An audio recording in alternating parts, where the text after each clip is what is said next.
Right now, I'm YouTube on. Yeah, it's the big YouTube on. Hey, yo, check this out. This is a big face. That's a big face. That's a small face, huh? How he do that there? We gotta talk about some things, man. We gotta talk about some things. Listen, y'all seen DJ Bandana Black make a video about Trap Lil Ross. And I said, this motherfucker is exactly right. Because here's the problem with Trap Lil Ross. I said this is the problem with Vlad, Trap Lil Ross, everybody. And I thought I was the only one noticing this shit. He get like an excited tone in his voice when he's talking about someone going to prison. You ever notice that? He get like a real excited tone in his voice. He like, it's like when Vlad talk about the Lil Durk case, right? Vlad get the same, like, it's like you could hear, and you don't even see Vlad on the camera, right? But like you could hear through his voice inflection that he's smiling while talking about the fucking Durk case. You know, it's big YouTube on, big Ice Lord. You know what I'm saying? Ice Lord. I could talk for a goddamn hour on this bitch. Huh? What you mean? Like really realizing, yo, you really YouTube on. Well, I'm starting to see channels with like 200, 300 subs, under 200 subs, under 100 subs. And it's like me like 5 years ago before I'm all jaded and tired with this shit. And I'm like, just keep going, buddy. Just keep going. You're going to make it. Don't worry. You're going to make it. Don't worry. Just don't give up. With my really old YouTube, that was just a backyard wrestling channel. There was people I used to look up to in that space. This is before you could even really get paid off the YouTube.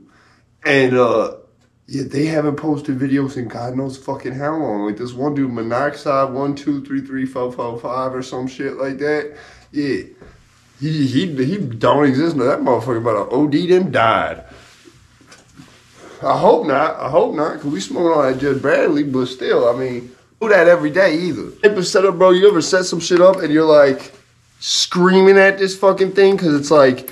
They got these, it's like everything they have now, they want to somehow connect with your phone. They wanted to put its own Wi-Fi signal out. Keep in mind, while your phone's already connected to Wi-Fi, most phones, including mine, are not designed to handle multiple Wi-Fi connections at the same time. They want you to do this, and like your phone doesn't want to do it. And finally it did it. Finally it did it, bro. I thought it was going to be like these lights I have, bro. They're the coolest fucking lights. I can't use them except for one of them. It wants to be Wi-Fi connected to my router and Wi-Fi and Bluetooth connected to my phone all at the same time. I'm like, this is so stupid. And the thing is, they weren't a problem until we lived in this house. Because this house is so big compared to like, bro, we used to live in like a kitchen, bro. I don't know, anyone who's seen the littlest, but there's a reason I was filming videos in a staircase, bro. It was all I had. That shit, bro, shit was so small we couldn't have people over. That shit was so small we could not have people over because we had nowhere to fit the fucking people. I swear to God, bro. Like literally for 2 years while I recorded them full rap albums. Those full rap albums were recorded in a room the size of a jail cell, bro.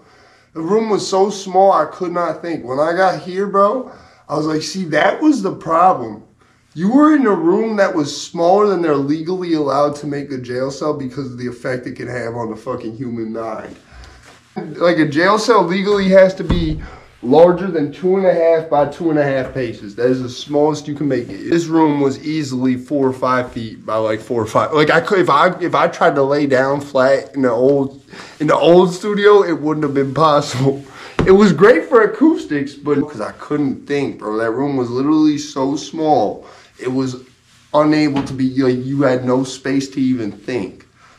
And like I used to say that when I lived there, and I'd be like, nah, that just sounds crazy, bro. And then I moved out and I got here and I'm like, yeah, bro, it really was. It was really it literally did not have space for you to even think in that bitch.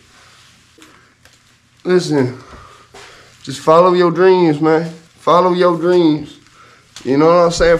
Don't give up on that shit. Don't give up, don't give up on that shit. And if you get them millions of dollars, don't throw that shit away, man.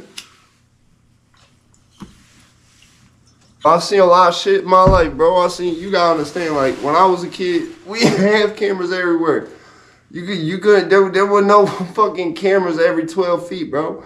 It wasn't like that. Personally, I think it'd be cool if we went back to that, but You know, it's like with cops, bro. People have gotten so used to certain shit for so long, eventually it might get that way with that, bro.